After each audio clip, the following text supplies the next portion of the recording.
En faisant le déplacement de Libreville ce 1er juillet 2023, où il a été accueilli à l'aéroport international Léomba par la vice-présidente de la République du Gabon, Rose Christiane Osuka Rapanda, le président congolais Denis Sassou Nguesso est venu jouer sa partition dans les discussions sur les questions d'intégration sous-régionale avec la tenue de la 23e session ordinaire de la conférence des chefs d'État et de gouvernement de la CAC. Au menu des travaux de ce sommet, auquel participent 8 chefs d'État et les représentants des organisations régionales et internationales, figure en bonne place le financement de l'organisation avec l'examen et la validation des textes d'application du règlement financier révisé de la CAC relatif aux règles budgétaires et comptables.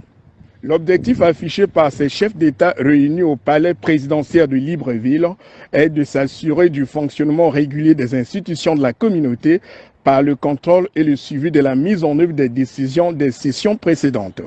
Après la photo de famille, la session s'est ouverte par une série d'allocutions qui ont réaffirmé l'importance du terme de cette rencontre, à savoir relever les défis du financement de la communauté pour accélérer le processus d'intégration de la région Afrique centrale et soutenir la mise en œuvre de sa réforme institutionnelle. Ouvrant le bal de ces interventions, le représentant du secrétaire général des Nations Unies en Afrique centrale a exprimé l'appui de son institution d'accompagner la CAC dans ses efforts de relever le défi sécuritaire.